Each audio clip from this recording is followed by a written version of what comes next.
by a toe, by a freaking toe. That's all it took for the Chiefs to beat the Baltimore Ravens in the opening night of the NFL 2024 season.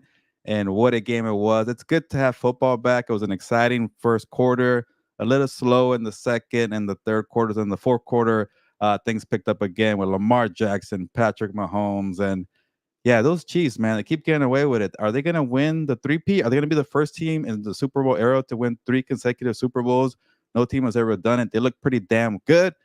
But I created a show, my show, with my name on it, Gilberto's Hour, to discuss everything that happened on Thursday Night Football. And you could hear Dan and Dago screaming, how do you get a show? Why did he steal the name Gilberto? Actually, it's spelled Gil, but we're going to go with Heel. If you like pro wrestling, H-E-E-L. Berto, Gilberto's Hours. I have a full hour here. Last time I checked on the clock was 9:17, so we're going to be here for a full hour, maybe a little earlier. I try not to go too far. It's late night. I have a lot of things to talk about for week 1 of the NFL season, but we're going to discuss first Thursday Night Football. And to give you a rundown, if you were here with us last year, shout out to you. If you're new to this format here for Gilberto's Hour, I'm going to keep saying that Gilberto's Hour, the breakdown. It's all about you. There you go. It's kind of about me too, but all about you. We're going to talk sports betting, fantasy football, everything in the NFL, real football, fake football, whatever you want to do. Survivor pool. We are here to chat about the NFL. And also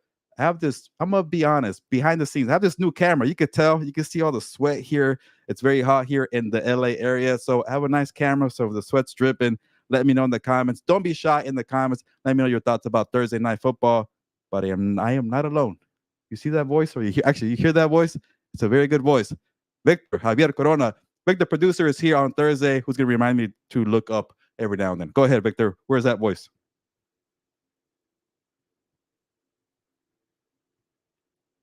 Victor, I can't hear you. Technical difficulties. We cannot hear Victor, so this is the first time of Gilberto's Hour. Nobody wants to be here for Gilberto's Hour, but you know what? I'll get to the comments here. And K, by a toe. Damn it, by a toe. That is the best comment, K, because I could not believe it.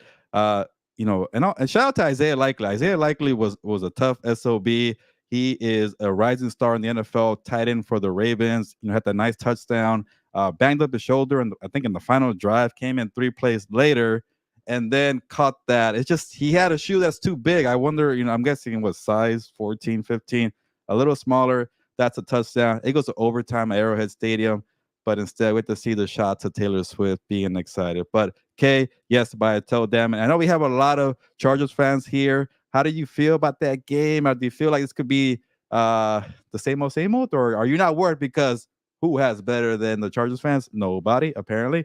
Jorge has a comment here. Silly Gilly, thank you for being here very late with us, Jorge. We appreciate that.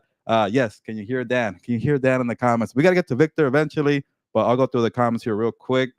And there's no voice. Yes, thank you for letting me know here. And I'm Angel here. says, I'm here. he's there. Cool. Victor, good to hear you. But Angel says, Gilberto, what's up? This hour, late night hour, I'm Heelberto with an H. So I'm going to go off on some rants, hot takes. I'm going to be a heel, but thank you for the shout out.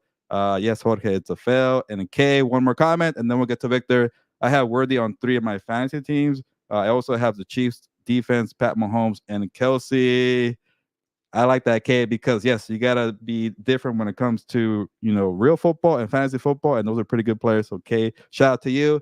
Now, Victor, the voice of Gilberto's Hour. How you doing, sir? I'm doing good. You're doing a good job there with looking up. That's really good. That was one thing we were workshopping this. We needed to make sure you had, but it's good to be here and good to have football back. What a game! I mean, as Cahan says, by a toe there, and that is crazy. I know a lot of fans from the AFC West, Chargers, Raiders, Broncos were all rooting for the Ravens there to tie that game up, but unfortunately, the Chiefs continue their dominance over the Ravens. It looks like. Yeah, and we could maybe start with the engagement question, and I'll get there in a bit, Victor. But yeah, the Chiefs look pretty good right now, and we're gonna break it all down. But again, if you're just joining us right now, this show's about you. Yes, that cool little, where is it? This way? There you go. No, Gilberto's hour. Shout right out there. there on getting that I guess what do you call it there? Like a little stamp on there. I like it. It feels more YouTuber, more TV. But let me know in the comments. Hey, I like the setup. Do you like seeing the sweat here on my forehead? Victor, what do you think about the setup? I'm still trying to work I, Photoshop some kind of Twitch thing here, but what do you think? yeah, you look like a guy who does gaming on the side here. So you probably play some Fortnite or something, Gilbert. Uh, no, but we do have a roommate who just started college and she plays a lot of Fortnite. So I am in the know apparently. But yeah, I don't play any video games, but I do have that cool little purple light over here.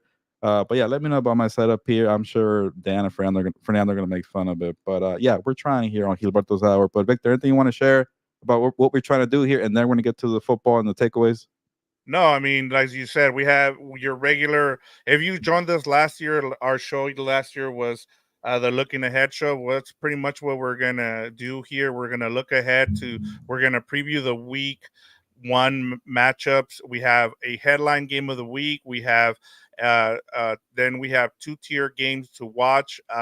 And so we'll talk about those. We'll give you some spreads there. We'll give you who's favorite, and also as well the over under. So a lot of betting. Any fantasy questions you have, we have Ask Gilbert segment where you ask them some fantasy questions, some betting, and even some pop culture. And so yes, we have a lot to get into. We got we got through game one of 272, Gilbert. So I Yeah. think that's where we should start with game one of 272. Yeah, let's break it down here and I could let's start with the engagement question so we could focus on the Ravens and then we focus on the Chiefs. I know we were tired of the Chiefs, but for the engagement question of the Thursday night football for Gilberto's hour. It's my hour. Remember 9:17. Keep an eye on the clock here. Will the Ravens be true Super Bowl contenders? That is the takeaway here. And real quick, don't be shy. Drop comments for sports betting, fantasy football, anything NFL related. There's going to be a Q&A section where you just ask Gilberto, and I'm going to answer them. So we're not going to neglect questions or comments. Victor, you're in charge of all the Yes. visuals. So if you see a good comment, read it out for me. That way I'm still looking up at that camera.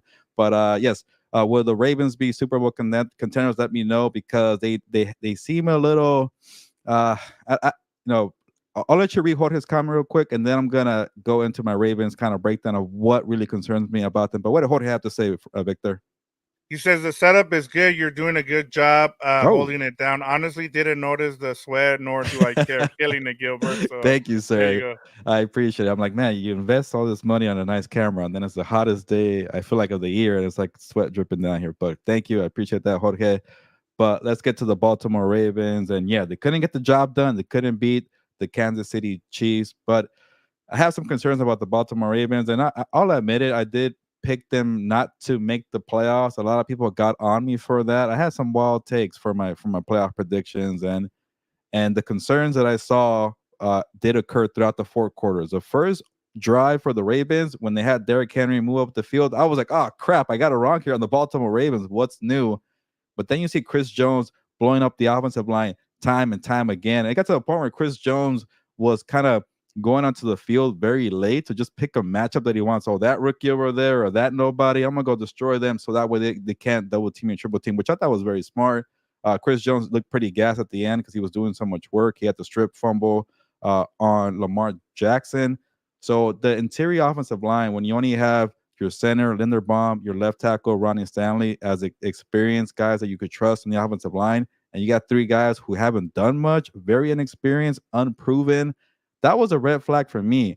And then the other part, and shout out to Chris Collinsworth. We got a guy right here, that guy, who kept saying like Lamar Jackson thrives in shotgun, but when you have Derrick Henry, you got to be under center. And yes, you know that you're going to have Derrick Henry, and you're probably going to be predictable and run the football. But the way you're able to have more blockers there to help you out with that terrible offensive line, uh, they're going to have to figure out that identity because when you have a touchdown on the opening drive, that's all scripted. You planned that for the entire week. When the game got unscripted and you had to figure out and adjust, that became a problem for the Ravens. Luckily for them, they have Lamar Jackson, who is the best at improvising, going away from the pocket, running the football. But I'll say this: everything just looks so damn hard for the Baltimore Ravens. Like, if you're gonna be a Super Bowl contender and knock out the champs, the back-to-back champs, like, you gotta make life easier. And when Derrick Henry was at it, it felt to me like you bring in a veteran like that for the missing piece. Now it feels like you're asking the veteran guy, please help us out because Lamar Jackson needs so much help here. And that's not a good recipe. But I'll say this, Isaiah Likely emerging as a star. I love Isaiah Likely when he stepped in for Mark Andrews last year. I'm glad that they're using him better. Zay Flowers is doing well, but they need more help at pass catchers. Victor, you could get into it too, but Mark Andrews, it feels like he's going to be more of a blocking tight end. So that sucks for you. We have him in fantasy football, but the interior, not enough weapons. And also, you changed defensive coordinators from Mike McDonald, the new coach of the Seahawks, going from Baltimore to Seattle, and you get a young defensive coordinator in Zach Orr, who I think is 32 years old. Yeah, that's a pretty young defensive Yep. coordinator. There's just a lot moving parts, a lot of unknowns. Yes, you could make it work with that, run pass option with Lamar Jackson and Derrick Henry, but it felt like a team that's gonna, take some time to develop, Victor. But let me know on the concerns on the O line if I'm a little out of line there.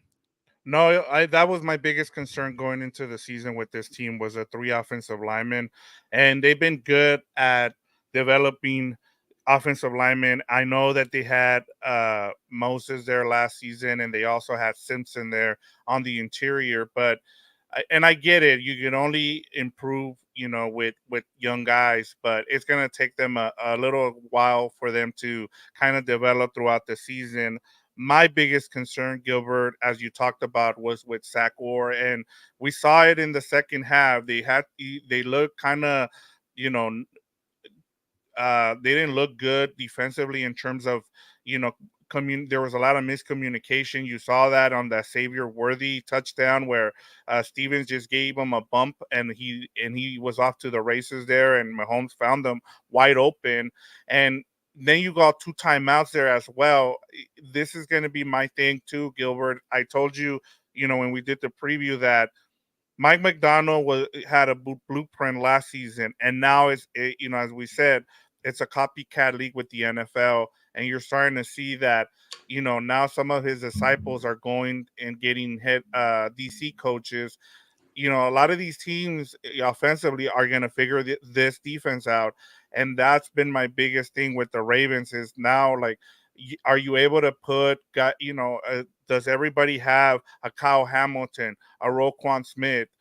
A lot of these defensive coordinators don't have that, but to see them struggle tonight, I think it was a lot on that defensive coordinator, and I know that's gonna be a big thing for me. Yeah, I'm with you on that, Victor. And we could segue with the Chiefs takeaway here. And, they were just getting killed nonstop on the underneath game with Rasheed Rice. And, I'm gonna pat myself in the back here because, if you follow me on TikTok, I go live there, I think maybe like 3:30 p.m. Pacific, to just give fantasy football advice. And I kept telling people, like, don't shy away from Rasheed Rice. He is a volume guy. He is a target guy. If you're gonna go PPR, for somebody from the Chiefs, it's not Travis Kelce anymore. Like, the way we saw the Chiefs use Kelsey last year was kind of an indicator for this year. Like, they're gonna save him for the stretch run. They're gonna save him for the playoffs. When the lights are the brightest, that's when Kelsey's gonna be okay. Tapped on the shoulder. Okay, you're gonna have a big game plan. But until then, it's gonna be Rasheed Rice. Like we saw today, I think it was like maybe 10 targets, 100 yards. He's not gonna get all the touchdowns and the monster explosive plays. That's gonna be Xavier Worthy. But back to my point, the same matchup up and down the field, first quarter to the fourth quarter, they just put them in ISO and just go up the middle of the field 10 yards, curl, here's a pass from Patrick Mahomes over and over again. How do you if you have Roquan Smith, you have Kyle Hamilton, you have Matabuke, who goes by Namdi now, and you can't stop that, and you're supposed to be a very good Ravens defense. That's where the coaching and the adjustment came into a factor for me. And then we got to talk about it, Victor. Xavier Worthy is going to be a monster for Andy Reid. You could tell Andy Reid is a perfect coach to use a guy like that. Had a rushing touchdown where he had that the end around with the speed. Then he had that touchdown bomb in the passing game. So Xavier Worthy and Rasheed Rice going to be a nice 1-2 combination. The defense still looks pretty good. They had some ups and downs without L'Jarius Sneed. I know we talked about it on Compas on the Beat. We're like, okay, McDuffie, what can you do as a number one cornerback? But McDuffie, I think, answered the call for the most part. But say you're playing like the Bengals or a team that has more weapons like the Texans, like that could be an issue for the secondary for the Chiefs. But today, when you have a kind of a top heavy Ravens squad, you're okay to get away with that. But the Rasheed Rice, Xavier Worthy, Isaiah Pacheco, like a lizard moving around. There's that guy on the team, by the way, who has that crocodile. I'm sure you saw that. But the Chiefs offensively, this is where I'll end my takeaway, Victor. They're going to be better than they were last year offensively, and that could be a nightmare for the rest of the league. Yeah, we talked about this.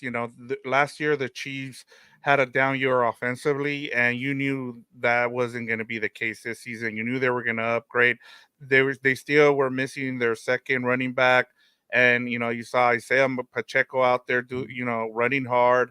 You saw Samaji P Ryan being the third down running back. So once they get their backup running back, you also have Marquise Hollywood Brown who didn't play. So they have a lot of offensive firepower now, and I mean they're prime for a three-peat. I think the biggest thing is they need to stay healthy, Gilbert. And as we talked about, I've been saying it. I think they're gonna kind of take it easy midway through the season, where they're gonna rest some guys.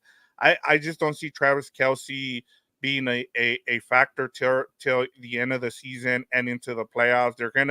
They're gonna slow play some of these guys. I think you just want to make sure that guys like Xavier Worthy, Rasheed Rice, Marquise Hollywood Brown are healthy going into the playoffs. And I mean we're everybody's kind of getting tired of the Chiefs, but at the same time you have to respect everything they've been doing. I mean, and that's what you want. And I know we have a lot of Charger fans on here, and and we all say, well, if Justin Herbert had the same thing, look, give the Chiefs credit. They've been able to surround him with really good players. They've been able to develop players, and that's how you do it.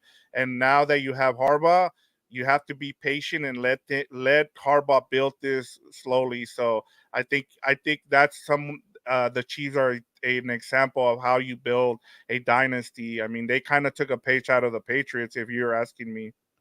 Yeah, Victor, before I move on, I just want to do another reminder. This show is for you, the people. I know it's Gilberto's hour, but it's also for the people. I'm a man of the people. Come on. Everybody likes San Diego, but you got to like me too as well, because I am the man of the people. We'll get to a couple comments, Victor, but just a quick reminder.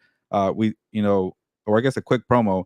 We have a lot of Chargers fans in the comments. We also have a lot of Rams fans in the comments. So this show, we're going to highlight Chargers, Raiders, Rams, Yep. Lions, but we're gonna get to Eagles and Packers first from Brazil, and then we're gonna talk about those games. So bear with us, because we want to shout out the LA people for holding it down with us since day one. House of Horns, What's Up Boats, Compas on the Beat. We've been doing that on Compas since 2021. So we appreciate all the support, and we're gonna make sure we talk about the LA teams heavily. But obviously, you can find a lot of LA conversations on Compas on the Beat. Check out, by the way, What's Up Boats with Fernando's interview with Paul Gutierrez from ESPN Raiders. Yes, I know it's more Raider centric, but you could hear from the enemy point of view. Chargers fans, check out the interview for Fernando. Check out our content on House of Horns, where we broke down the Detroit Lions. They're going to be very damn good, but we'll get to them in a bit. Victor, any good comments? Maybe a couple right now before we move on to Eagles Packers. Yeah, you have Mark Madlock, or who you read. It said Kyle Hamilton seemed like a non-factor out there. Yeah. It says Nancy says we just found the Chiefs' kryptonite, and it's the speed. They're not built to play fast in all four quarters, as you can see how Yeah. they were in the 2 minute in the fourth quarter. So there you go. That's a good comment there. And then you have Boltillo 93 says, can't like or respect someone that always gives us shit for no reason. You're even giving credit to the Raiders now. So there you go. Yeah, Botillo, I saw your comment. I will get to that in a bit. I'm not a Chargers hater or a Herbert hater. I think Herbert's a great quarterback. But I just like to kind of keep it real. And maybe sometimes I'm gonna go on the other side, and sometimes I'm gonna go with the Chargers. But I'll give you more details in a bit. But I could take it. I take if I'm a little too negative on the team, call me out, and that's okay here on Gilberto's Hour. There we go. I'm So gonna keep saying now, that. yeah, keep saying that. That's a good one, and it'll go to what Charger fans how they feel about what you had to say earlier in the week. So, all right, Gilbert, let's get to our top three matchups of the week. I had some sound, but unfortunately, we had a couple of issues. So We're just gonna pretend there was a sound here, and we're gonna go ahead and start off with our headline game of the week, and that's Packers Eagles. We saw, just to kind of preview this game in terms of what we've seen in the past from these two teams. We saw Nick Sirianni and Jalen Hurts kind of have a fallout last season, and then we saw the Eagles kind of, implode late in the season, and then Nick Sirianni is on the hot seat. Then on the other side, you have Jordan Love. Jordan Love made his, I guess you could say, his debut while Aaron Rodgers was still on the Packers against the Eagles. He looked pretty good. So, I mean, you have an up and coming team in the Packers, and then an Eagles team that is trying to stay on top of make it back to the mountain that is the NFC East. So, where do you want to start here with this matchup? Yeah, and I'm getting called a hater right now, but I'm also a little, I guess, down on the Packers and the Eagles. But in terms of sports betting here, and on a quick teaser for something new that I kind of, I'm excited for at si.com. They gave me, I don't know why they gave me, but they gave me a weekly column in terms of more of a betting aspect. So I'm going to talk to people in the Las Vegas area, some of the heavy hitters in sports betting in Vegas for the inside. And I'm going to have that story come out Friday morning, and it's going to have a lead into why many people think the Rams could be a sleeper for the Super Bowl this year. But I'm gonna have a lot of betting advice, and one of them is gonna be a category called "Stay Away From." I was gonna call it "Stay the F Away From These Games," but the category is pretty much it's simple. It's in the name. Stay away from that game because I just have no idea what's gonna happen. And that game of the week just to stay away from, and in terms of sports betting, is the Packers and the Eagles. Again, I'm a little down on them, but they should be good teams that could contend for a playoff spot. They are evenly matched teams, Victor. They're also Yep. breaking in new running backs, Josh Jacobs, Saquon Barkley, high profile running backs. Like when you bring like look at the Ravens today. You brought in Derrick Henry. It alters your offensive scheme. It kind of tweaks what you want to do. And it could maybe affect like Jordan Love, a young quarterback who already had a system down where okay, cool, like it's my show. But then you spend a bunch of money on Josh Jacobs. It might alter the way you operate, and it might take you a game. Same thing with Jalen Hurts. Okay, you knew what you like to do, and now it's like, well, okay, we got to feed Saquon. So I don't know what to expect from these offenses. Defensively, the Packers have a new DC. They've always had talent, the Packers, but they never play as a unit. They can't get together collectively. That's why they fired their DC last year. They have a new one. I just don't know what to expect. It's a new DC who came from the college game. With the Eagles, also they have Chargers fans. You know, Kellen Moore, who's the OC now for the Eagles. And I think they also have a new DC. They have a revamped secondary. Darius Slay got in trouble, by the way, for Brazil, and that's the other part.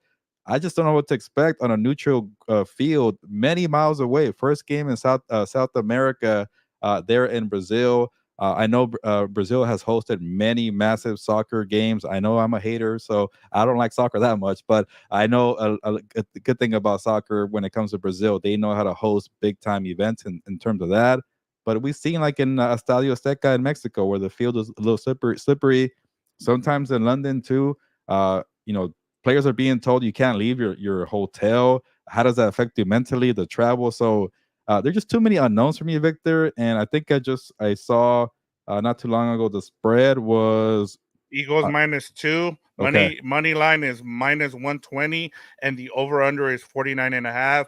One other thing that you mentioned there, Gilbert, to kind of pay attention, it is a soccer field, as you said, so it is natural grass. So that'll be something cool to kind of see, something that will get the NFL to finally go with fields on natural grass on all NFL fields. So Yeah. that'll be something to kind of keep an eye on, as you talked about. And then Jeff Hafley is the new DC for the Green Bay Packers. From what I've heard, it sounds like he's going to play a lot of man to man. So we'll see. I told you early on in free agency, I really like the signing of Xavier McKinney. He's going to be somebody to kind of keep an eye on. And then in terms of the Eagles, my biggest issue is Kellen Moore.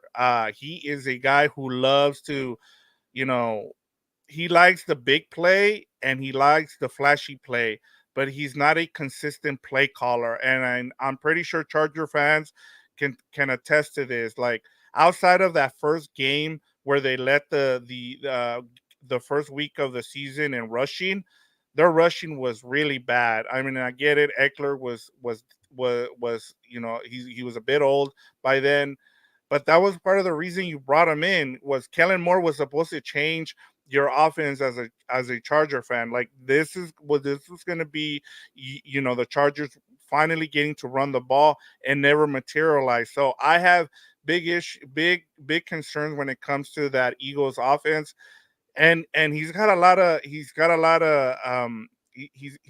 on his plate there because he's got a lot of mouths to feed. You got Saquon, you got AJ Brown, you got Devontae Smith. I think the guy that's going to get forgotten in this offense is Dallas Goddard, Gilbert. So Yeah. I just wanted to get your. I want to know, what are you at all concerned about Kellen Moore as an offensive play caller? A little bit, and I think maybe Charger fans could agree with me here. A lot of Cowboy fans did not like Kellen Moore, and they kept saying, "Well, good luck with that over there in LA." Chargers fans with Kellen Moore, and it just didn't work out. Maybe it's not totally his fault because the Brandon Staley dynamic. You got to have the head coach and the OC working together. What happened with the injuries? Mike Williams got hurt, so I don't want to fault too much Kellen Moore. But then on the Eagles side, like how much did Shane Steichen just help out Nick Sirianni? And he's trying to search for that again, and he can't find it. So uh, Kellen Moore has this very pass-heavy style, and then you add in Saquon Barkley, like you mentioned, Victor, and then you got guys who want to get fed, like AJ Brown, Devontae Smith, two wide receivers that got paid a bunch of money this off season. And I think one of the comments mentioned that reminded us Jason Kelsey is not around too. That's a big factor. But uh, just for the sake of time here, I gotta pick something here because it is our game of the week. I'm telling you, stay away from betting purposes, but I'm gonna go with the Eagles. I think that they're more experienced. They're going away from the country. The Packers are still a very young team. It didn't really affect them down the stretch last year being so young. They kind of shocked the world a little bit in terms of being a team that really figured it out quickly from the Aaron Rodgers days. So I don't want to put too much into that, but if I'm picking, I don't feel good about it. I'm going to go with the Eagles here, Vic. Yeah, and just to read a comment here from Mark Madlock, he says Jason Kelsey is going to be missed. I got the Packers, and I'm with Mark here. I'm going with the Packers as Hmm. well. I have concerns about that defense still, Gilbert. I know we didn't talk about it. Vic Fangio, that it was and again with Charger fans, what they saw with his coaching tree, Brandon Staley. I mean, it was a nice defense at first, but now everybody's just running the ball on that team. And then, they brought in linebackers. It sounds like they're gonna go with N'Kobe Dean now, the guy the linebacker out of Georgia who's been hurt. And so I have question marks with that secondary. You talked about Darius Slayton. He hasn't been as good as he was his first season. They bring CJ Gardner Johnson back. Is that going to be enough? I just don't know. I just believe in. I know that I can't say this name if Dan Dago is here, but I'll say this: that coach is really good at scheming things up. He's been one of the best disciples of Sean McVay, and I can really see the Packers running the ball in this game. I think this is going to be a big Josh Jacobs game because. And then the other thing on the other side, Gilbert, we haven't even talked about. I asked you about Kellen Moore. Have they figured out the blitz? Because as we saw, the Bucks blitzed Jalen Hurts to death, and they didn't have an answer for it. So I'm expecting the Packers to just send blitz on every other play. So that's why I'm going here with the Packers. And there is one betting aspect of this game that I'll say for my best bet later on. Yeah, the Eagles did a good job of adding another edge rusher. I know they traded Hassan Reddick and they got Huff from the Jets, kind of a swap there, but they still have a pretty good front. Jalen Carter should be better.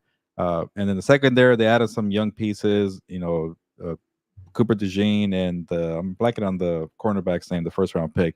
But they got better in the secondary. They got better up front, but they just completely neglected the linebacker. And credit to you, Victor. You've been on this for Howie Roseman and the way they kind of neglect the linebacker group.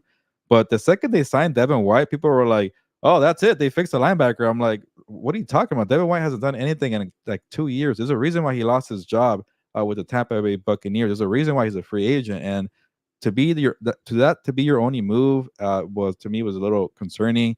Kobe Dean hasn't done much in the NFL. It's kind of a smaller linebacker, but the rest of the roster looks good. It's just that linebacker spot to me is a big issue there. But uh, in terms of the season, like for this game, I like the Eagles just because, again, going down to Brazil, you don't know what to expect, and I think I'd rather trust a team with a little more experience there. But for the season, I kind of wish I had maybe more of the Packers than I do the Eagles. The Eagles, I picked them for the division just because I don't like the NFC East. I'm not high on the Cowboys. I'm definitely not high on the Giants, and I think the Commanders are 1 year away with Jaden Daniels from doing something. So it kind of gave the Eagles by default.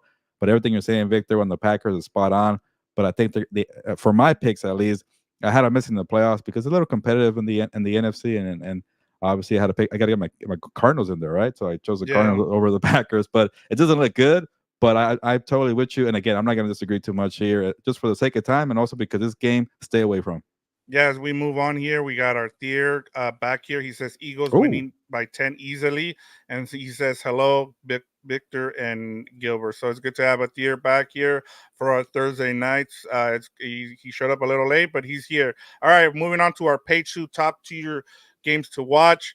And, Charger fans, rejoice here. We have Chargers Raiders, and the Chargers are 3.5 point favorites, a money line minus 175 for the Chargers, and for the Raiders is plus 145 on the money line, and the over under started at 43 and a half. It's gone down to 40 and a half, Gilbert. So where would you like to start with this matchup? yeah. Well, type on the banner, Victor. It should be -3, and I think I'm seeing -3 now for the Chargers. We got plus three You're and a right. half. It is minus. I But got you. the I Chargers got it. are the favorites here, and this is where I'm going to get a lot of, I guess not good comments here, but I'll get to the point. I won't beat around the bush. I picked the Raiders for this game because yes, I've been harsh on the Jim Harbaugh kind of like, okay, coming in and fixing things quickly. Like, yeah, he was gonna like, let's not get it twisted. He's gonna fix things eventually. Jim Harbaugh, that is. He has Yep. Justin Herbert. He has a great quarterback, but I just need to see, just see it develop a little more. And when you have a very suspect interior offensive line, very young skill position players, and guess who's coming into town? Raiders defense has Max Crosby, Christian Wilkins, Jack Jones. They have the same DC and Patrick Graham. You have a defensive minded head coach and Antonio Pierce. It's just not a good matchup when you think about continuity, you think about defense, and you think about the weaknesses for the Chargers. But it's a great thing that Justin Herbert is healthy. I was sending prayers for Chargers fans because you don't want Easton Stick to be the starter, but luckily it's Justin Herbert. But you think about Max Crosby going up against Joe Alt in his debut as a young rookie tackle. Maybe Joe Alt balls out. I'm not saying that I feel strongly about the Raiders beating the Chargers, but they're one of my upset alerts because in week one, you got to look at teams catching them at the right time. Teams are trying to figure out identity, trying to work with a coach, trying to work with a new roster. And there's just too much unknown and too much newness, if that's a word, with Jim Harbaugh's Chargers. So for that reason, I'm going to go with the Raiders. I know people won't like that, but to kind of give you some positivity with the Chargers. Obviously, I believe in Jim Harbaugh fixing the O line. I believe in him fixing the running game, but it's gonna take a while. I'm more of a 2 year project for Jim Harbaugh. I think maybe because I covered this team for so long, I still have nightmares about how they blew one score games, how they have injury bugs, things like that.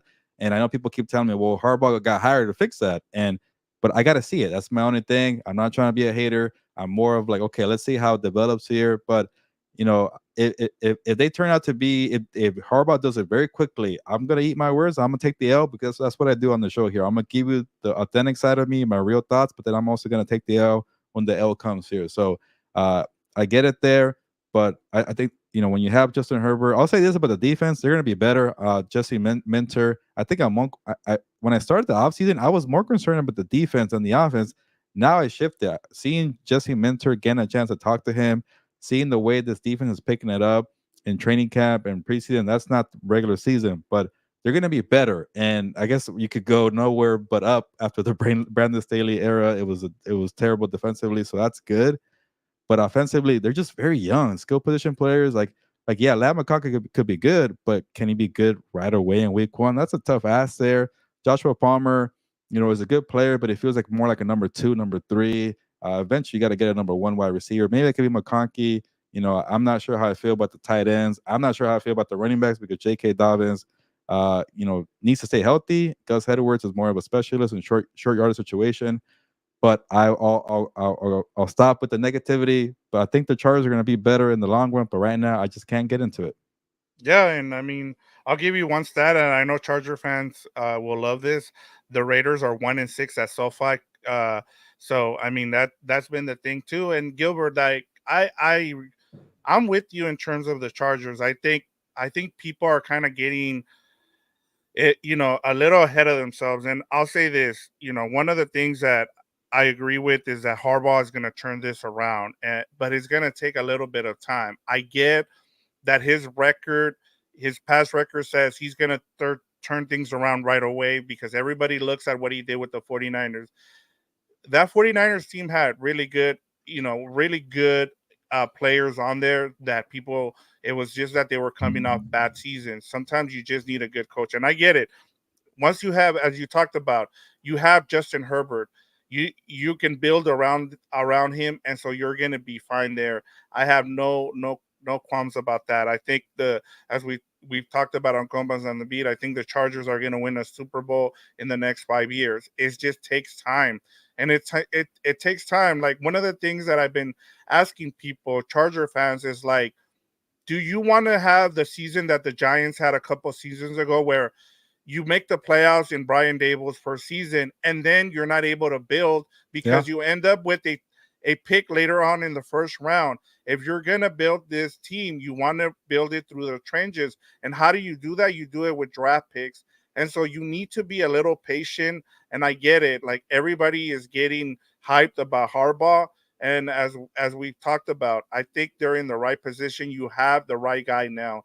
You just need some time to kind of build this up, because if you have the Chargers make the playoffs, it it's gonna kind of delay the progress that you want to make, because you also have some salary cap issues that you still need to fix. Yeah, you have really good passions. What I love about this team defensively, as you talked about, I'm bullish on those linebackers. I think they have really good linebackers.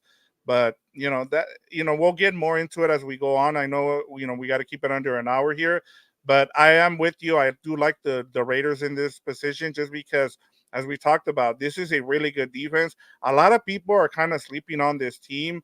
I just don't, and we saw this team in training camp. We know what they're capable of defensively. A lot of people are just saying, well, what they did last at the end of last season doesn't count because everybody was playing hard for Antonio Pierce. That's not the case, man. Like when you've seen good teams defensively, they come back and they show it again. And I just think that defense is a little bit better. So I'm with you. I actually would, I don't know if the Raiders can pull off the upset, but I think it's going to be a close game. And somebody just said here that it was going to be a close game. They have Mark Madlock says Chargers 19-16. Dicker makes Okay. a winning field goal. I think this is going to be a low scoring game. I think both teams are going to want to run the ball, and they will. I think it'll probably be like 8 or 10 possessions for both teams, and it's going to be a low scoring game. It's going to be a field goal kind of fast. It's going to be boring because both of these coaches love to run the ball. It's going to be a physical game. I can tell you that. There's going to be a lot of hitting, which if you're an old school guy, you're going to love this type of game. Yeah, no, I'm definitely seeing a close game here. If Mark gets that right, I would not be surprised. There, 1916 could be a low scoring game. But any other comments we could get to, Victor? That way we don't let people wait Yeah, here the whole Mark. time. Mark says that Raiders will have a top five defense. Angel's asking, do you think the Chargers defense can stop the Chiefs? I No, but go Yes. ahead, Victor. And then Nancy Neri says, mad respect, but Justin, the Howie Sir Howitzer. Herbert is going to drop 60. So they want revenge for that 63-20 something game. So, and then Atir says that Victor, the 49ers were 6-10 before Harbaugh got there, my bro. What kind of good player are you talking about? Go look at that roster and tell me who they had, because remember they had a number one pick in Alex Smith, and he was able to bring him back. They had some players on there, just people forget some of those guys. There, I forget the defensive end, Gilbert. Maybe you can remind me. He ended up playing for the Raiders, and then he Oh, ended up getting suspended. Was it Alden Smith. Alden Smith? So they had players at the year. You just need to go back and look at that roster. Like I said, people forget about these things because, like, I can tell you, well, at UC San Diego, he turned around that squad. At Stanford, those were college teams, and I get it. With the 49ers, it was a little bit different. The 49ers were a historic franchise. We haven't seen this from the Chargers. And every time someone asks me about this, I always go back to the Clippers. Like, the hiring of Doc Rivers is where you're at. Look at how everybody looks at the Clippers. You've changed the culture there with the Clippers. I think Harbaugh is Doc Rivers. He's changing the culture. It's just gonna take time, Gilbert. But let's go ahead and move on. Yeah, just real quick, I feel like I didn't give Angel a good comment there, but it you know it depends because with the Chargers defense and the Chiefs offense, like Zach Gore didn't really adjust with Rasheed Rice. If Jesse Minter, which I think he's going to be a better a scheme defensive coordinator, a better adjustment guy when it comes to games there. If you could keep tabs on Xavier Worthy and keep tabs on Rasheed Rice, you're going to make life easier. But it's going to be a tough ask when they play each other. I think at SoFi Stadium, September 29th. But maybe that second game, maybe in Arrowhead Stadium, we catch them slipping. But the Chiefs did look pretty good offensively today. But Yeah. yes, what else we got? We're gonna go to our second game here. Lions Rams, Gilbert. The Lions are 3-point favorites. This line is gonna start to go up now with some of the new updates that we've gotten. Darius Williams has gone on IR now, and his backup is also nursing. Kobe Durant is nursing a hamstring injury as well. Lions are minus 165 on the money line, and the over under is 51. I would bet the over on this game now, Gilbert. Yeah.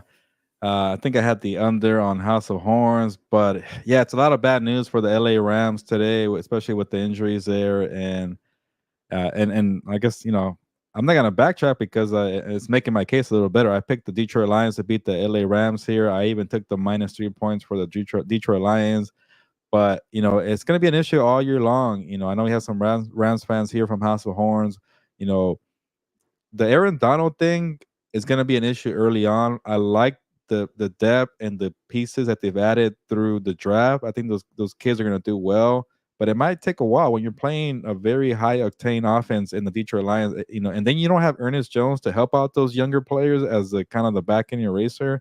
That's a problem. And then you have a bunch of injuries to the secondary, and you're left with trying to keep tabs on Sam Laporta and Amon Ross and Brown and all those two running backs too for the Detroit Lions. So it's not looking like a good weekend for the LA teams, but it's just an opinion. It's just a pick. Maybe we'll get them wrong here, but not much has changed for me. I think all the news that came out with the second there makes me feel better about my pick. So I'm gonna go with Detroit Lions here.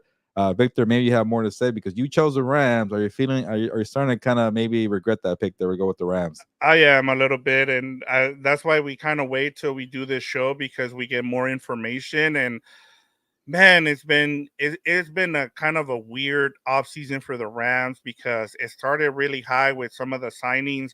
They finally went and addressed the offensive line. They went out and signed Jonah Jackson. He was going to play left guard. You had Steve Avila moving to center, his old position at TCU. So you're feeling good if you're a Rams fan. And then now you get a week before the start of the season and you're shuffling your offensive line. Now you're moving Jonah Jackson to center, Steve Avila back to left guard. You have Alaric Jackson, your left tackle, being suspended for 2 games. You have Joe Noboom, who hasn't been able to, he was going to be the heir apparent to Andre Whitworth there at left tackle. He hasn't panned out. So there's been a lot of, and we heard yesterday on House of Horn from a lot of fans who are, they're just befuddled with what's going on with this team. There's been a lot of drama. You trade one of your leaders on defense and Ernest Jones away for a fifth round pick, and then you give the Titans a 6th round pick as well. it's just been kind of a weird offseason for the Rams, and I'm kind of changing my mind here. I'm gonna go with the Lions here as well. And as Athir said, he likes the Rams. I'm kind of surprised because Hmm. 31-27 over the Wow. Lions, and he's taking the over. Mark Madlock says take the over in the Lions. So yes, I mean it's just been really weird what's been going on with the Rams lately. And I mean, I understand that you have frustration from Ram fans, and maybe Sean McVay has, something up his sleeve, and he's gonna come out, run the ball, and he's gonna just laugh at everybody when the game's over and the Rams have won. But as of right now, it looks kind of bleak there right now, Gilbert.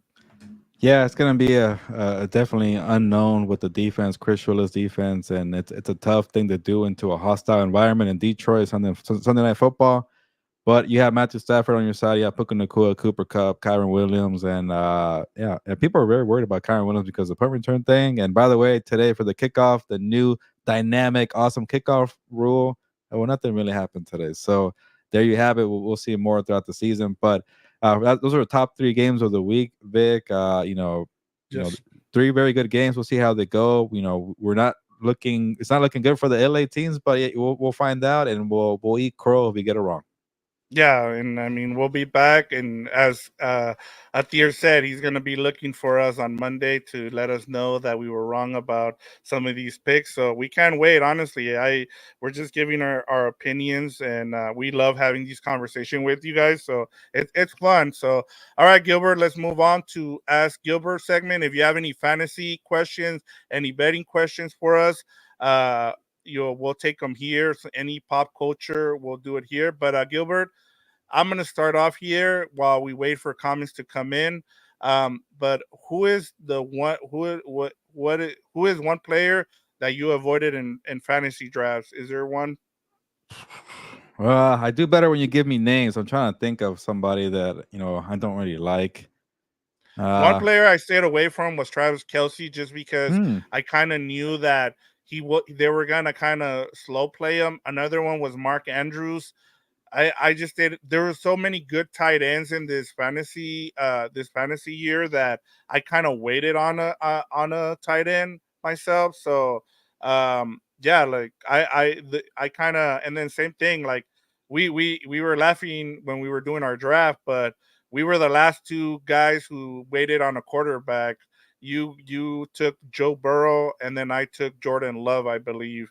So I mean, I just waited on a quarterback this season just because there's so many good ones out there right now. Yeah, I'll kind of give you some regrets here for me, because I feel like I was very harsh on the guys who were from the 2023 wide receiver class, or 2022, I think it was. It was the Garrett Wilsons, Chris Olave, Drake London, and for the most, even George Pickens. But for the most part, those guys in 2023 had a quiet second year, and I'm like, oh, I don't want to get burned again from the Olaves and the Garrett Wilsons and the Drake London and George Pickens. I'm sorry, man, I can't help you. You have Russell Wilson there as a Yeah, quarterback, so I will say I avoided him that's too. one right there. I did not avoid George Pickens last year. He was a good player. From the guys that I just mentioned, he might have been the best from the four, but he was just too much up and down with that terrible offense in Pittsburgh. But putting George Pickens aside, don't let, I guess, kind of the lack of chemistry between Olave and Derek Carr fool you. I think Olave is a good player, and towards the end, Derek Carr kind of figured it out. But he does have a lot of check downs, a lot of thinking and dunking. But I think Olave is going to do well.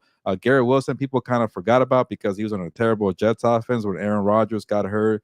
If you got him, I think you're going to do well. Like I was so high on Garrett Wilson last year. I just got burned because Aaron Rodgers got hurt, and I kept putting him in my lineup thinking he's gonna do something. It's like the meme with the stick, like do something, Garrett Wilson. He never did because he has Zach Wilson as his quarterback. But I think if he stays healthy, that could be good. Drake London is another one that you kept. Oh, come on, Arthur Smith, do something. I won't defend Kyle Pitts. I'll say that, Victor. Yeah, Kyle Pitts, I gotta wait, man. I gotta see you do something. I'm not just gonna go off and be like, okay, you got a new coach and stuff. You got Kirk Cousins, you're gonna be okay. I had to wait with him. But I think Drake London, when you watch the film on the Falcons last year, everybody was terrible besides Drake London. He got open, but they wouldn't pass him the ball there. So Drake London, Garrett Wilson, Chris Olave.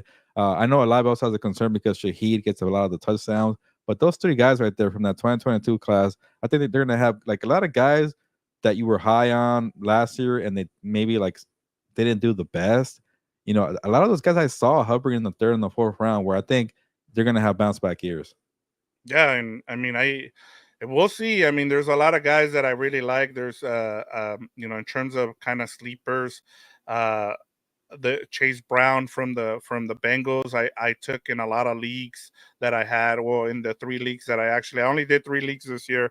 I couldn't do it, especially with all the how busy I am. I was only able to do three leagues. But we have some questions here, and we'll move on to our betting locks. Gilbert, we Okay. have Mark Madlock says Herbert MVP odds look really good. Why not take a flyer?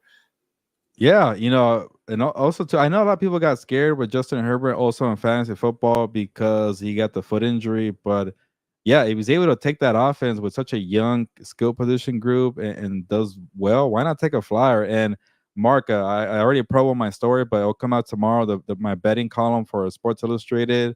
The person I spoke to was a director at the Westgate, and he kept saying a lot of people are betting heavy on Matthew Stafford and Brock Purdy to be the MVP. For running backs, they're betting obviously heavy on Christian McCaffrey, but he did not mention Justin Herbert, so he must be like long odds to win the MVP. And when you have a player that talented, why not throw a couple money or a couple future bets on Justin Herbert? So I definitely like that, especially when people are throwing money at Brock Purdy and Matthew Stafford. Why not on Justin Herbert? Yeah, I mean, I chose Garrett Goff just because we've Mm. seen in the past, Gilbert, that if you end up with the number one seed, like with the best record as we saw last season with the Ravens and Lamar Jackson, you're gonna win the MVP. It goes to a quarterback. We know that. So I mean, why not throw some money here on Herbert? You never know, especially if you believe that much in the Harbaugh turnaround.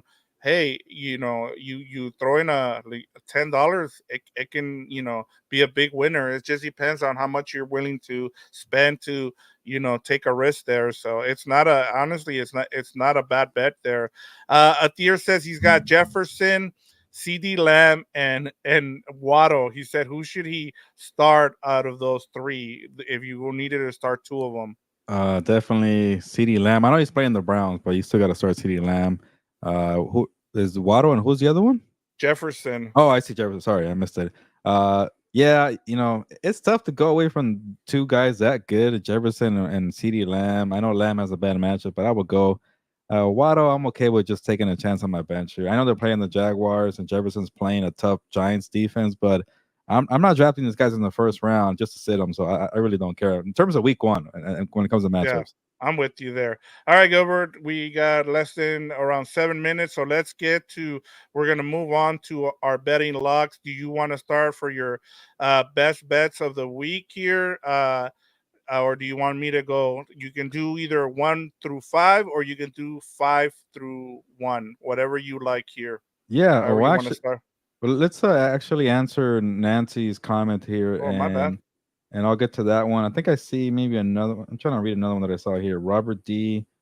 Uh, okay, actually, that's a good point. If you see Robert D's comment, I'll get to that one after. It's the one about the great RB and the QB, and then okay, let's go with this one first, and then I'll get to Nancy. All right, let me read Uh, this Go first. ahead. Well, the great running back QB missed two wide open wide receivers in the end zone at the end. And why is he an average quarterback at best? Yeah, Robert, I'm glad you brought this up. Maybe you're a little harsh on Lamar Jackson, but you cannot miss those open throws in the end zone. They would have won that game without having to deal with the toe gate, the controversy there. Like Isaiah likely did his job. Yeah, he probably has a massive shoe, and that kind of burned them. But he came back in. You also threw kind of a hospital ball at him. That's why he got hurt with the shoulder. He was wide open. It was kind of floated up in there to Lamar that is to Isaiah. You win that game if you hit Zay Flowers there, you win that game. Lamar Jackson's never going to be a pure pocket passer like we see with Matthew Stafford, Justin Herbert, CJ Stroud, Joe Burrow. We know who he is. He's going to be, he's going to hurt you with his legs and hurt you with some plays away from the pocket. And honestly, when he just lobs it up to Isaiah Likely, like it's beautiful football because Likely has this massive kind of catch radius. I bet he played power forward somewhere. Like he's one of my favorite players who's not getting a lot of hype there, but you cannot do that when you win back-to-back MVPs. when Lamar Jackson's getting MVPs, the bar is set so high. You can't miss throws like that. You got to beat the Chiefs, man. You're like, it's getting to a point, Victor, where like there's going to be a documentary the way they discussed the Chicago Bulls in the 90s and the teams that they couldn't win a championship because they kept running into Michael Jordan. Like, Yep. the 49ers are so loaded, they can't beat the Chiefs. The Ravens are loaded, they can't beat the Chiefs. The Bills are loaded, they can't beat the Chiefs. Like, these teams are not winning Super Bowls because of the Chiefs and Lamar Jackson. You had an opportunity, and you could tell John Harbaugh was going like this, go for two. They were ready to take that victory at Arrowhead Stadium. They couldn't do it, Yep. though, because of those missed throws and Isaiah Likely not keeping his toe in bounds. But yeah, thank you for Yeah, that. and that just tells you, Gilbert, that right now the Chiefs, you have to find a way to beat them, and maybe loading up offensively isn't the way you do it. Maybe you need to. One of the things I talked about last season was you really need to, you know, build your team differently now, Gilbert. I think trying to have that quarterback, we've seen Lamar Jackson, we've seen a lot of these quarterbacks try and they can't do it. And, it's just, it's hard right now. So it'll be interesting to see how teams go about defending this Chiefs, uh, team, because somebody's gonna dethrone them. Whether it's the Bengals, the Bills, one of those teams, someone in the AFC is gonna dethrone them one of these years.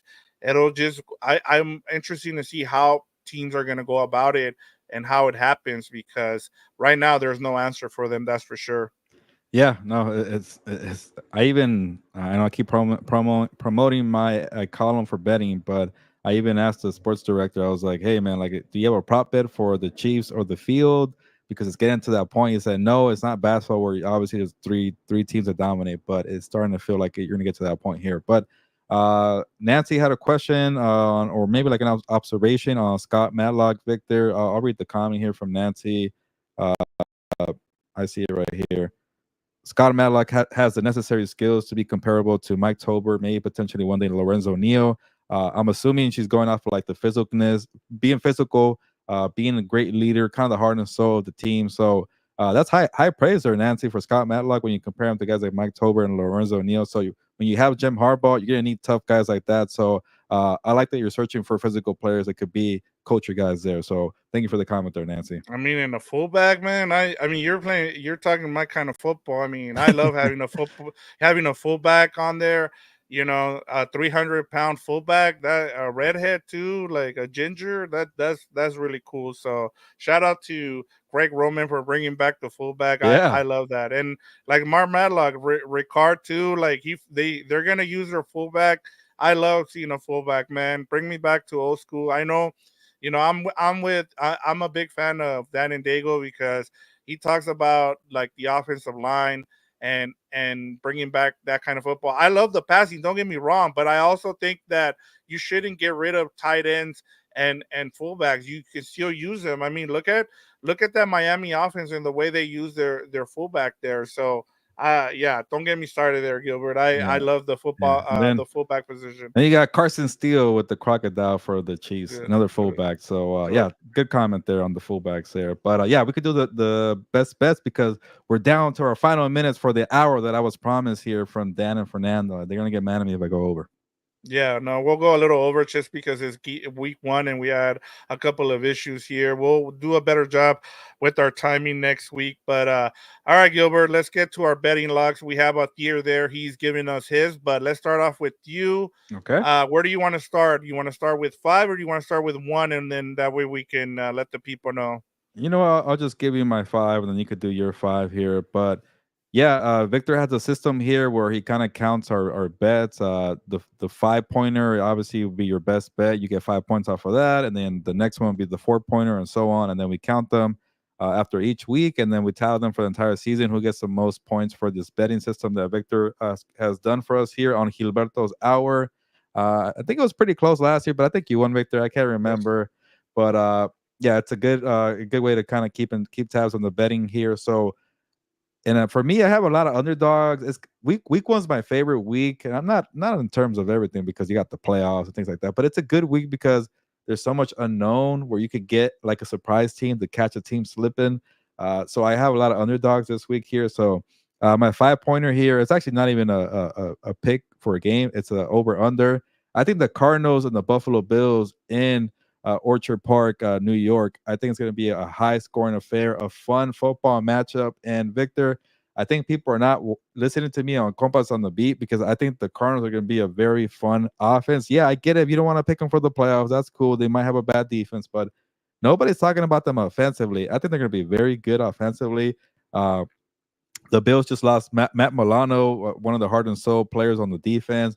Yep. They lost a lot of veteran pieces defensively. Yeah, they're a little over the hill, but you lost Poyer, Micah Hyde, you lost Tre'Davious White, but it's kind of a new look defense, and I think this Cardinals offense could catch them slipping, which I'll get to my point eventually there. But it's going to be high scoring because Josh Allen's still Josh Allen. He's going to probably light up the Cardinals, and I think Kyler Murray, Mario Harrison Jr., and that OC, I'm going to keep saying his name, Drew Petzing, could light up the Bills too. Go over here for me. My four pointer, Victor. I have the Cowboys plus 2.5 versus the Browns. I'm taking a chance here. Straight up, I took the Browns. I'm not gonna lie here, but the Cowboys are just too good of a team where like everybody's going to Cleveland. And also, Victor, maybe because I saw it on my SI.com team, we have predictions for the playoffs. A lot of people didn't have the Cowboys in the playoffs. Like it's becoming a trend when nobody's expecting the Cowboys to make the playoffs. I don't like that from that point. I hate being a follower, but they still have a good roster. So I will take a chance here, plus 2.5 for the Cowboys. For my 3 pointer, I have back to the Cardinals. I'll take the points here for the Cardinals plus 6.5. Yeah, I think the Bills could beat them at the end, but I think the Cardinals could, put up enough points to go over on the total bit and also keep it close throughout the game here. So give me the Cardinals plus 6.5. I wish it was a little higher, like a 7, but whatever. They're not that bad. They're not the Patriots and the Bengals. So give me the Cardinals for my 3 pointer. My 2 pointer, I have the Giants plus 2 versus the Vikings.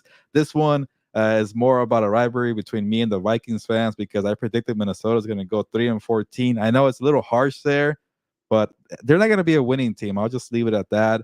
And then I'm not a big believer in Sam Darnold there. So and looking at the schedule, Victor, if the Vikings don't win this first game against the New York Giants, it could go ugly for them in a hurry. It's a difficult schedule, so they need this one. This is gonna dictate where my prediction goes.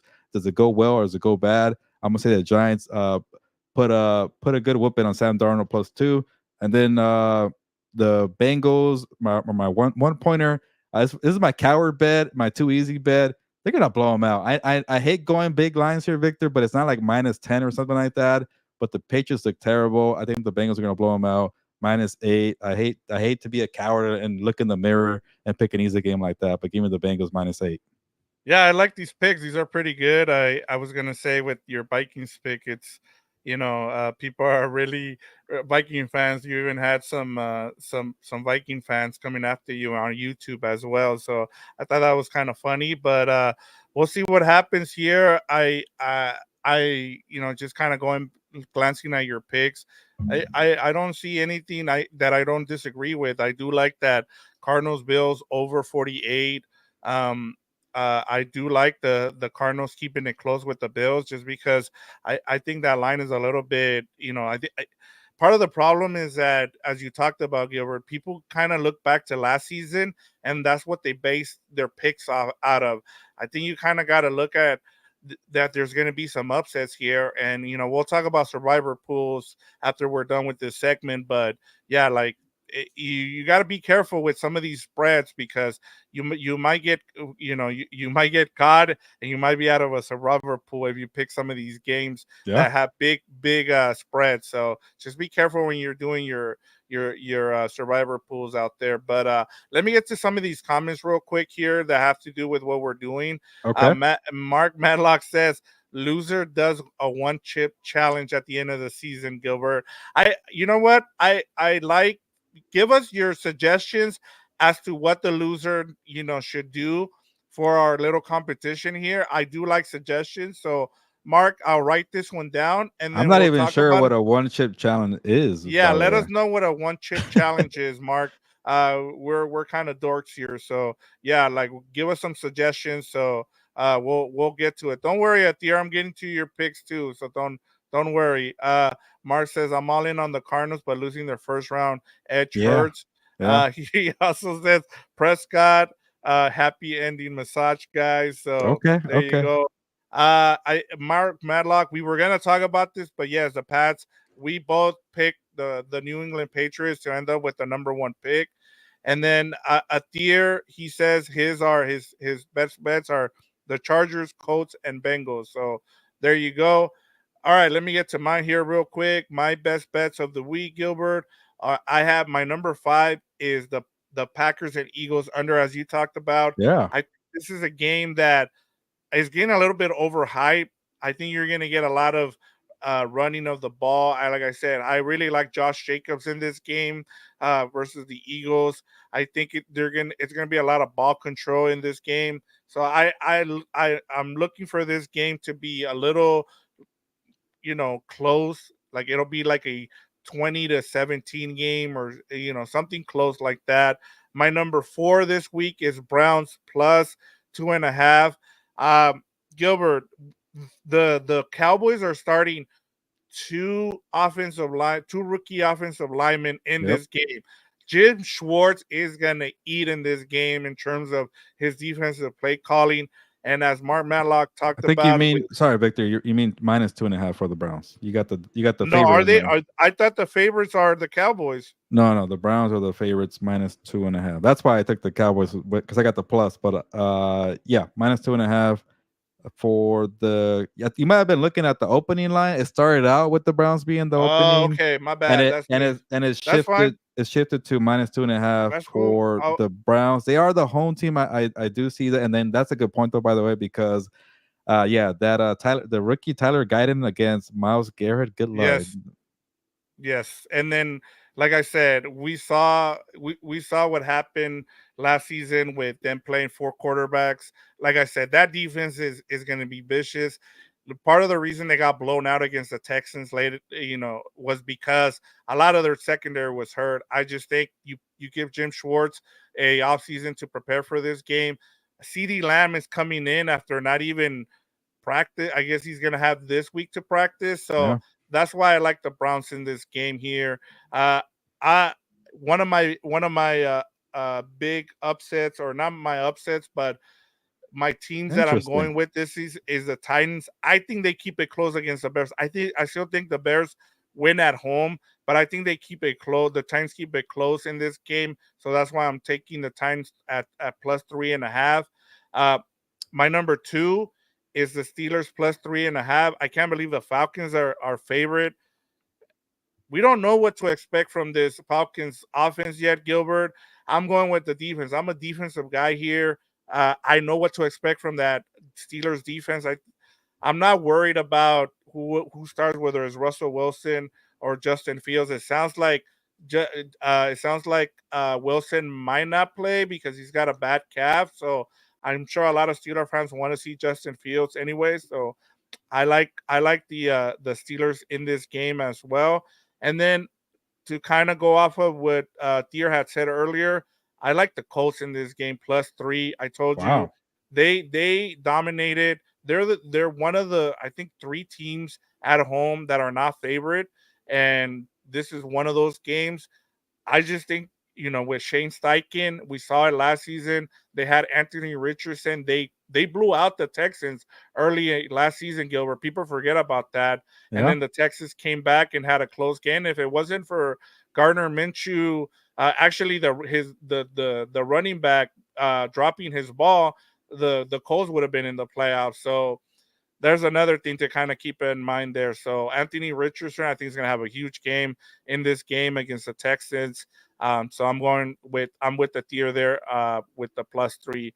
Let me get to some of these comments here. It says Kevin Garcia, my brother-in-law, says the one chip challenge was a challenge in which participants had to eat one extremely spicy Pocky Yeah. Carolina Reaper chip and avoid eating or drinking anything afterwards. So there you go. Yeah, Kevin, I remember. I'm not saying I go to parties, but I remember going to some party and they brought Yes, the yes, chip. Oh yeah, yes, actually it was you were there. It was at yes. Caroline's I guess home party. I forget when you move in somewhere new. Home greeting. Housewarming There you go, party. housewarming party. That's what it was. And I took a little bite of it, Kevin, and I cannot handle entire chip. So yeah, thank you for refreshing my mind. But I took a little bite, and they're like, "Whoa, you're gonna do it?" I'm like, "What's the big deal? I've never heard of it." And it was pretty spicy. I don't know if you did it too, Vic. No, I did not, but I'm down for that. If we do that, we can do something like that. We're Okay. both into spicy food, although as I get older, it's harder for me to deal with spicy food. But if it's for one chip, I'm down for it. It's not a bad. But give us some more suggestions, and then we'll decide what the loser gets to do for our at the end of the year. So let us know. So there we go. Uh, and then Angel says, Gilbert, you woke up today. So there you go. Yeah, I'm Hey, excited for real football, Angel. I'm a little spicy up in here today. yep. And then, all right, Gilbert. So give me your survivor pool pick for week one for people. I'm not saying you give me the one you went with this, but for people, like which way Yeah. would you go for week one of survivor pool? Yeah, and real quick on your picks here, Vic. The one I'm staying away from. I like the Texans a lot. They're my Super Bowl pick, but I stayed away from that one because I think the Colts might catch them there on that one too. So good pick there by you. But in terms of Survivor pool, also I've learned there's a lot of rules to this, but I like to play when you can only pick one team once a year. So if you use like the Chiefs early in the year, you can't use them again. That's kind of the more strategy there. But so the easy one is the Bengals, right? Everybody could, Right. could go and pick the Bengals, but then like you kind of want to save the Bengals for something else. Like the Seahawks, like you're not sure they're going to be a good team, or maybe they're going to be a kind of a so-so team. So you don't know when they could actually be heavy favorites again. So Yeah. I'm gonna go with the Seahawks here to beat up on a rookie quarterback and Bo Nix. I think they impressed me a little bit, but not too much. Where I'm like, okay, watch out for the Broncos. So they have a good coach who's more experienced than Mike McDonald, that's Sean Payton. So I'm a little worried, but it's in Seattle. I think Mike McDonald, from what I've seen glimpses, could have a very good defense, and they could eat up a guy like Bo Nix. So give me Seattle Seahawks for a survivable pick for me. Yeah, I like that one. The Bengals one is pretty easy, honestly. That you can, I just you want to be safe that first week, just because, like I said, just avoid a lot of these spreads, those big spreads, because just go with the safe pick until you know how these teams are looking, because we don't get a lot of answers during the preseason. So I know it seems like the obvious with the Bengals, you might want to save them, but you can't play it safe. You have to kind of play it safe in week one, Gilbert, and Yeah. that's the team. I'm sure. But there's there. Let's go through some of these. Atir says he has a question for next week, so Okay. let us know after the Buffalo Miami. We'll get your question in, Atir. Don't worry about it. In case you don't make it, just send it in, and we'll make sure we talk about it. Robert D says 17 hot peppers for the loser, one for every NFL game this year. Laugh out Okay. loud. So there you Yeah. go. A And then little difficult. Atir says you're taking the Raiders as your survivor No, pool come team. on. Yeah.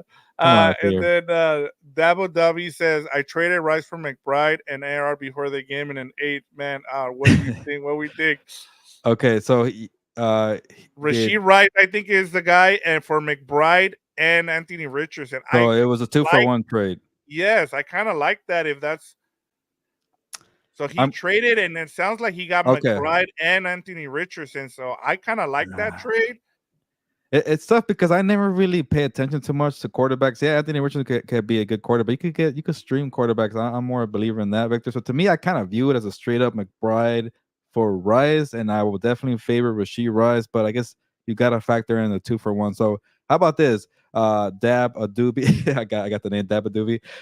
If you were hurting at quarterback and you needed some at the tight end, I like the bet. I like the pick here, but Rasheed Rice, man, he's gonna eat, especially in PPR. So I'm a little disappointed I didn't put him in my lineup today, Vic.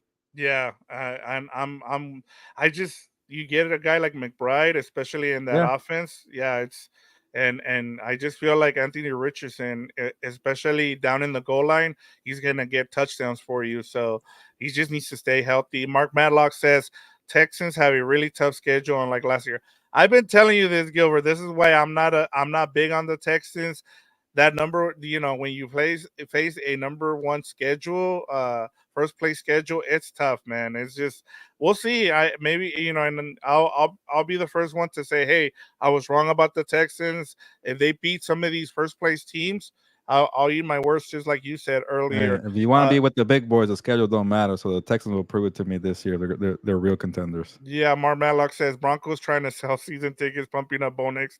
That's Yeah, something we've been talking about. I was like, can we start with the Bo Nix hike? We've been talking about that as well. And then Athir says Eagles over Packers as best survivor pool. So he's going really. with the Eagles as That's his a. I'm survivor pick. staying away from that one. I don't know the theory, but okay. Yeah, Mark Matlock says AR going to go off and I Colts agree. win the division. Well, not So I division, but I agree on AR. Yeah, and I thought about the Colts for the division too, but I went with the Titans. I'm one of those guys that always has to pick a surprise team. Sometimes I get it right, sometimes I get it wrong. I was totally wrong on the Panthers last year, so but I got the Rams and I got the Browns in the playoffs last season. So hey, I mean sometimes you got to take some chances. And then Atir gave us his Super Bowl pick. Bengals Lions since he missed a carne asada, but he's going with Bengals Okay. Lions there. All right, All right. Gilbert. Quick, you want to do quick dump balls here? Yeah, let's because we've gone over an hour here All for right, sure, let's but do let's be this quick. quickly. Jaguars at Dolphins.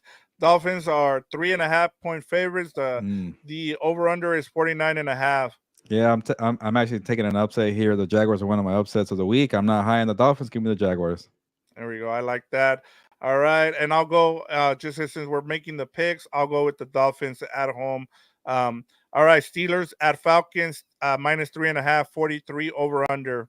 Yeah, I like the Falcons for the pick, but I'm with you on the spread. I think the Steelers could probably cover minus plus 3.5 for them.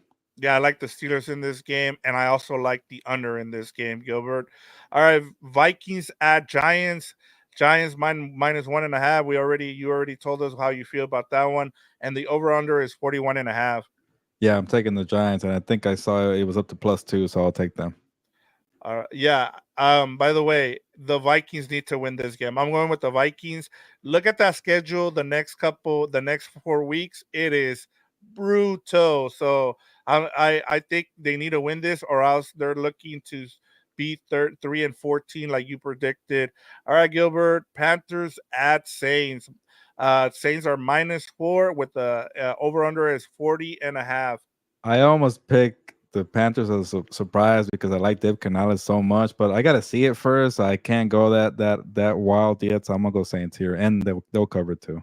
If this game is close, how nervous are Saints fans going to be about this game? Because Yeah, they love their backup quarterback there. I mean, yeah. Spencer I was Rattler, gonna, yeah, he's been Spencer impressive. Rattler.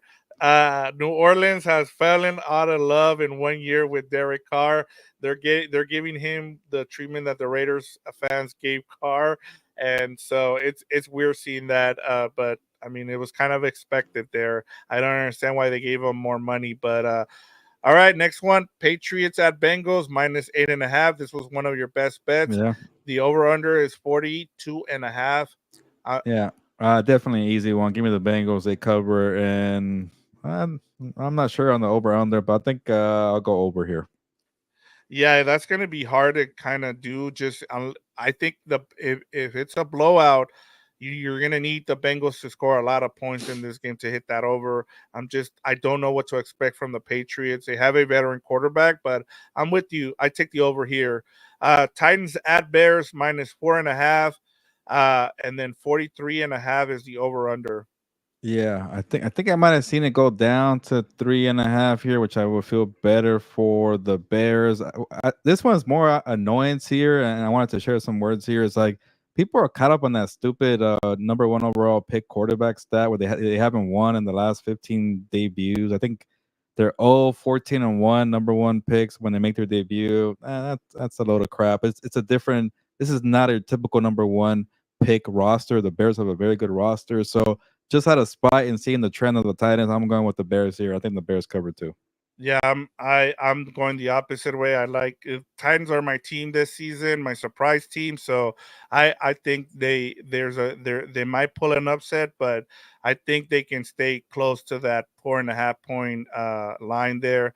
And then 43 and a half, I think it's going to be hard to get the over on this game, but it is a early game in September, so maybe we'll get some high scoring game in this in Chicago there. All right, Gilbert. Cardinals at Bills, minus 6.5. 48 is the over under. Yeah, I already did this one, so I'm gonna go Cardinals plus 6.5, and definitely go over on the 48 there Yeah, for you this called shootout. both of these. I like both of these calls here. Cardinals, and then the over under here at 48. Texans -3 at the Colts. 47.5 is the over under. Yeah, I don't like this one. It started off as -1.5, and then it Yep. moved to 3. So, but the Texans are my Super Bowl team, so I'm gonna take them -3 here, and they're on the road too, which is I don't feel good about it, but I've been hyping them up, so I'll take the Texans. Yeah, give me the Colts and the over in this game, Gilbert. I really like this. This is one of those games I kind of want to bet on. Broncos at Seahawks -6, as you talked Ooh. about, and then 42.5. So where are you leaning here? Yeah, that it looks like that line definitely climbed. I think last time I checked, it was -4.5 for the Seahawks. Yep. So people are hammering the Seahawks. So definitely, it's a tough line, but I'll go with the Seahawks, and I think they'll take care of a young roster in the Broncos. Yeah, I'm with you. I like to see in this game as well, going on the road with the rookie. Last time a rookie quarterback started for the Broncos, it was John Elway. There is no way Bo Nix is John Elway, but hey, I might be wrong. I'll eat my words, but I think I'm safe with that one, with that opinion there. But 42 and a half, I think we're going to see an under here, Gilbert. I just don't see how the Broncos score a lot of points in this game, but we'll see what happens on Sunday. Commanders at the Buccaneers, -3.5, 41.5 over under. Yeah, I keep going back and forth because I've had a good amount of upsets here. I don't want to go too heavy. I almost want the Commanders, but you know what? I'll take the Bucks to win straight up, and I'll take the Commanders to cover the spread plus 3.5 here for somewhat of a little bit of an upset here. Yeah, I like I that's one of the upsets that I kind of looked at as well was the Commanders at the Buccaneers. But I honestly ended up going with the Buccaneers here. I like, they brought back everybody, Gilbert. The only thing they lost was pretty much their offensive coordinator. We'll see how that pans out for them. You got a former Ram there now as the OC. So I think the Buccaneers win this game. I think there's a lot of hype on this Commanders team. I still want to see it before I jump on the banging with you, Gilbert. But give me the Buccaneers here, and I like the over here at 41.5. Cowboys, as we talked about, Cowboys Browns. You're going with the Cowboys. I'm going with the Browns. What do you think about this over under though? 43 and a half. It's a tough one because it's gonna be pretty low scoring when you're playing the Cleveland Browns. So I think I will go under. Okay. Yeah, like give me the under in that game as well. I think both of those defenses are going to be really good. We have a Cowboys team who has our starting two rookies, as we talked about, along the offensive line. All right, last one. Jets at 49ers on Monday Night Football. This line has gone down to 4.5. It started out around 7 and went down to 6.5, and now it's 4.5, Gilbert. And then the over under is 43.5 on the over under. Yeah, a lot of people are worried about the 49ers off season where you didn't have Ayuk, you didn't have Trent Williams, one of your rookie got shot, and Ricky Pearsall, and I'm forgetting something else. Oh, Christian McCaffrey's dealing with an injury, so people are worried about that. I think I'm more concerned about the Jets. Like you've never really played a game with Aaron Rodgers. You're going into a hostile environment. You're going against a very good team. I'm taking the 49ers here. I'll even take the points here. I gotta see it with the Jets before I really go in on them. Yeah, I'm going with the 49ers at home. They brought back everybody now. They have everybody ready to go. That line is a little higher than I want it to be. So I think the Jets keep it close, but the 49ers win. So I'm taking the 49ers, but I like the Jets to cover in this game. And then I think this game is going to be over 43 and a half. So there you go, Gilbert. Before we go here, Let me just go through all these comments. We had people chiming in. There's a couple questions here for you as well.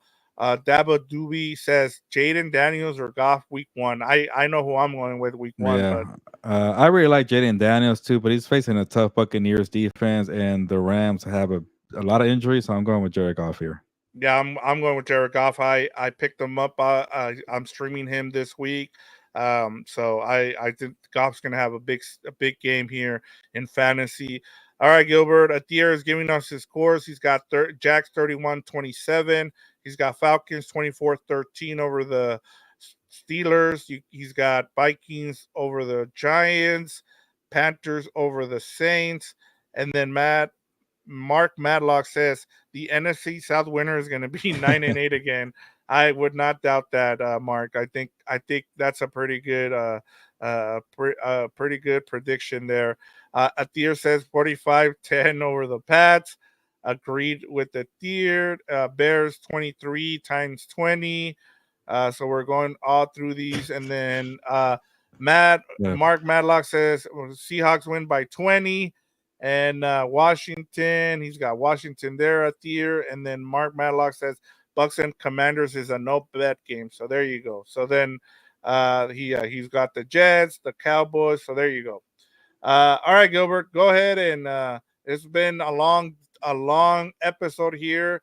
Yeah. I'm gonna do a better job of managing the time for next week, but we had a lot of stuff going on, so we had a game that went pretty late. We almost got overtime, but a good start to game one of 272 out of the way here, Gilbert. Yeah, we gotta do better with Gilberto's hour. It's in the title, but if we're going over 10 minutes because of comments, that's okay. We're kind of pushing it when it goes 90 minutes here, especially a game that got delayed, 30 minutes because of the lightning or the rain out there in Kansas City. But hey, it's week one. It's plenty to talk about. We're gonna figure out the time there, but we appreciate the comments. So if we're seeing a lot of comments and questions, and we want to make sure everybody's getting taken care of, so we do appreciate that. And one quick promo because it looks cool on the camera and I'm rocking the shirt. If you're in Orange County or if you're going to be in Anaheim, check out Taco Boy.